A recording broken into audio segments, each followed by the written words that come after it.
केबे केबे जीवन आमको एमती स्थान आनी खड़ा कर दिए जोठारे तुम्हें फिल करदेव तुमर कथा कहारी मैटर करूना तुम प्रेजेन्स कहारी आखिरी इम्पोर्टान्स नहीं एवं जो मानक तुम्हें मनरू निजर भाभी से माने तुमको धीरे धीरे इग्नोर करने आरंभ करती। ए फिलिंग खूब पेनफुल हुए कारण इग्नोर होवार वेदना सीधा हृदय को छुई जाए। लोके सीधा सलक खराब कथा कहले जिते जंत्रणा हुए ताठारू अधिक जंत्रणा हुए जिते बेले तुम्हें चुप रही तुमको अणदेखा करती। किंतु सत हूँ इग्नोर होगा जीवन एक पावरफुल लेसन जहाँ तुमको भांगापी नुहे तुमको शक्तिशाली करने आसी थाए। जो लोक मैंने तुमको इग्नोर करुँच से माने सब बेले तुम भैल्यू कम थी यह करूना। बहुत समय लोक मैंने से जिनिस को इग्नोर करती जहाँ को से माने बुझी पारती ना हेले जार गभीरता को से माने मापी पारती ना। सूर्य उदय हेले कई क्लाम करते ना किंतु समस्ते तार आलोकर बंचती। ठीक सेपरी तुम मूल्य सब बेले एफर्ट यूज द्वारा मेजर हुए ना।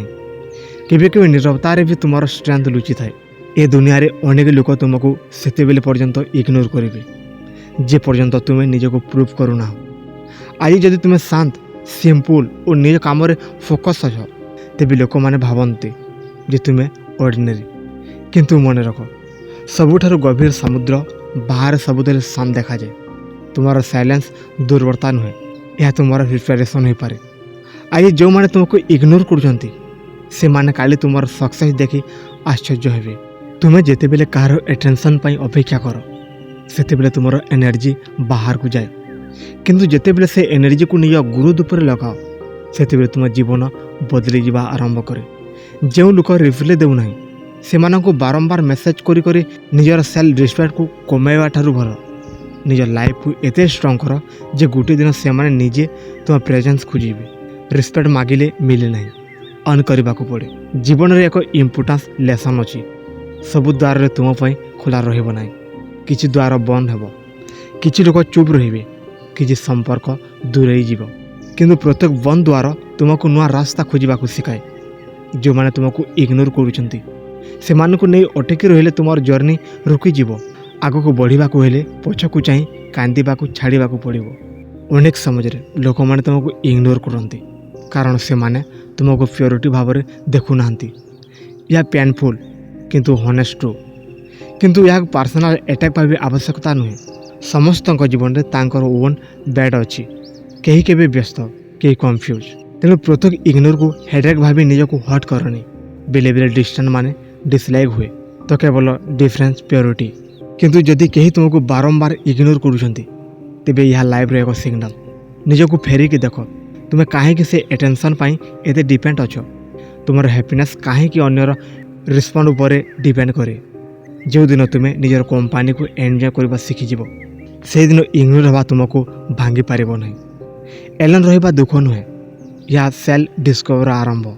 तुम फोकस अन्य मानक बिहेवियर उपर नुहे निज कैरेक्टर उपर रख कारण तुम्हें क्या कंट्रोल कर किंतु निज रिएक्शन को कंट्रोल कर जो तुम्हें हर्ट हेल सेठार मेजोरिटी नहीं बाहरी आस सेठार सेल्फ ग्रोथ शिख। आज जो मैंने तुमको इग्नोर कर प्रूव करने काम करनी निजर फ्यूचर पे काम कर कारण रियल सक्सेस होची रिवेंज नुहे ट्रांसफॉर्मेशन। जिते तुम्हें मेंटाली स्ट्रांग हेबो इमोशनली बैलेंस और पर्पज ड्राइविंग हेबो सेते बेले कार इग्नोर तुमको डिस्टर्ब करि पारिबो नाही। देखो जो मैंने तुमको इग्नोर करुँच से मानक निष्पत्ति तुम जीवन फाइनाल ट्रुथ नुहे कारण ए पृथ्वी में कहार चुप रही तुम मूल्य कमी जाए। आज कहीं तुमको देखुना बोली यार अर्थ यह नुहे जे तुम भितर कौन से आलोक ना। अनेक समय सबुठार शक्तिशाली आलोक आरंभ में दृश्यमान हुए ना किंतु समझ आसिले सही आलोक सबकिछि परिवर्तन कर दिए। से निज मनर अनावश्यक प्रश्न करनी मु कहीं इग्नोर मो भीतर कौन अभाव कारण प्रत्येक चुप थिबा लोकों पछरे तुम अभाव नहीं से मानक ओन प्योरिटी मध्य थई पारे। जीवन एक बड़ा सत्य होची समस्त तुमको बुझिबे ना। केतेक लोक तुमको दूरे जज करेंगे कहीं तुमको एफर्ट को देखिए ना कहीं तुम स्ट्रगल भैल्यू को बुझे ना किंतु तापर तुम्हें निजको छोट भाविबा आरंभ कले सेठारे तुम सत्यकार क्षति हो पारे। दुनिया बड़ होगापाई सबुठ प्रथम निज भैल्यू को निजे मानिबा को पड़ो। जो दिन तुम्हें निजको रिस्पेक्ट करबा आरंभ कर से दिन अन्य इग्नोरेंस तुम मन को भांगी पार ना। अनेक समय आम भूल करुचु ଯେଉଁଠାରେ ଆମକୁ ଭ୍ୟାଲୁ ମିଳୁନାହିଁ। ସେଠାରେ ବାରମ୍ବାର ନିଜର ପ୍ରେଜେନ୍ସ ପ୍ରୁଭ୍ କରିବାକୁ ଚେଷ୍ଟା କରୁଛୁ, କିନ୍ତୁ ଯେଉଁଠାରେ ତୁମକୁ ବାରମ୍ବାର ଏକ୍ସପ୍ଲେନ୍ କରିବାକୁ ପଡ଼ୁଛି ସେଠାରେ ତୁମର ଏନର୍ଜି ନେକ୍ସଟ ରହୁଛି। ଜୀବନର ଏନର୍ଜି ସବୁଠାରୁ ପ୍ରେସିୟସ୍ ଜିନିଷ। ଏହାକୁ ସେ ଲୋକଙ୍କ ପଛରେ ଖର୍ଚ୍ଚ କରନି ଯେଉଁମାନେ ତୁମକୁ ଇଗ୍ନୋର କରିବାକୁ ଚଏସ୍ କରନ୍ତି। ଏହି ଏନର୍ଜିକୁ ନିଜର ସ୍କିଲ୍, ନିଜର ଗ୍ରୋଥ୍ ଓ ନିଜର ଫ୍ୟୁଚର୍ ଓ ନିଜର ଡ୍ରିମ୍ ଉପରେ ଲଗାଅ। କାରଣ ଏକ ଷ୍ଟ୍ରଙ୍ଗ ଫ୍ୟୁଚର୍ ହିଁ ସବୁଠାରୁ ପାୱାରଫୁଲ୍ ଆନ୍ସର୍ ହୋଇପାରେ। କେବେ କେବେ ଇଗ୍ନୋର ହେବା ଖରାପ ନୁହେଁ, ଏହା ଏକ ସିଗ୍ନାଲ। ଏବେ ନିଜ ପଥର ଫୋକସ୍ କର। ଭଗବାନ ବହୁତ ସମାଜରେ କିଛି ଲୋକଙ୍କୁ ତୁମ ଜୀବନକୁ ଦୂରେଇ କରନ୍ତି ଯାହାକି ତୁମେ ନିଜ ଭିତର ଷ୍ଟ୍ରେନ୍ଥକୁ ଖୋଜିପାର।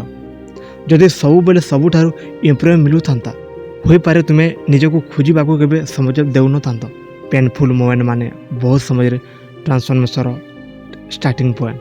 ଯେଉଁଦିନ ତୁମେ ଏକା ହୋଇ ନିଜକୁ ସମ୍ଭାଳି ଶିଖିଯିବ ସେଦିନ ତୁମର ପର୍ସନାଲିଟି ଆଉ ଶକ୍ତିଶାଳୀ ହେବ। ଯେଉଁମାନେ ତୁମକୁ ଇଗ୍ନୋର କରୁଛନ୍ତି ସେମାନଙ୍କୁ ହଟ୍ କରିବାର କୌଣସି ଆବଶ୍ୟକତା ନାହିଁ। ହଟ୍ ମାନେ ତୁମେ ସେମାନଙ୍କୁ ମନରେ ସ୍ଥାନ ଦେଉଛ। ତା ଅପେକ୍ଷା ନୀରବ ଭାବରେ ନିଜକୁ ଏତେ ଇମ୍ପ୍ରୁଭ୍ କର ଯେ ଗୋଟେ ଦିନ ତୁମର ପ୍ରେଜେନ୍ସ ନ୍ୟାଚୁରାଲି ନୋଟିସ୍ କରିବେ। ସକ୍ସେସ୍ର ସବୁଠାରୁ ବଡ଼ ବ୍ୟୁଟି ହେଉଛି ତାହା ଏକ୍ସପ୍ଲାନେସନ୍ ମାଗେ ନାହିଁ। ଯେତେବେଳେ ତୁମେ ନିଜ ଜୀବନରେ ଡିସିପ୍ଲିନ୍, ଫୋକସ୍ ଓ ଇମୋସନାଲି ଷ୍ଟେବଲ୍ ହେବ ସେତେବେଳେ କାହାର ଆଟେନ୍ସନ୍ ତୁମର ବେସିକ୍ ନିଡ୍ ରହିବ ନାହିଁ। ଦେଖ, ଏ ଦୁନିଆରେ ସମସ୍ତେ ତୁମ ପାଇଁ ନୁହେଁ। କେତେକ ଲୋକ କେବଳ ତୁମ ଜର୍ଣ୍ଣିର ଛୋଟ ଅଂଶ। ସେମାନେ ଆସନ୍ତି, କିଛି ଲେସନ୍ ଦେଇ ଚାଲିଯାଆନ୍ତି। କେହି ତୁମକୁ ଇମ୍ପୋର୍ଟାନ୍ସ ଦେବେ, କେହି ଦେବେ ନାହିଁ। କିନ୍ତୁ ତୁମର କାମ ହେଉଛି ନିଜ ଦିଗକୁ ଆଗକୁ ବଢ଼ିବା। ତୁମେ ଏକ ଗଛ ଭଳି ହୁଅ। ଗଛ କାହାର ଆଟେନ୍ସନ୍ ପାଇଁ ବୃଦ୍ଧି କରେ ନାହିଁ, ସେ ନିଜ ନେଚୁରାଲରେ ବଢ଼େ ଏବଂ ଗୋଟେ ଦିନ ତା'ର ଛାୟାକୁ ସମସ୍ତେ ଖୋଜନ୍ତି।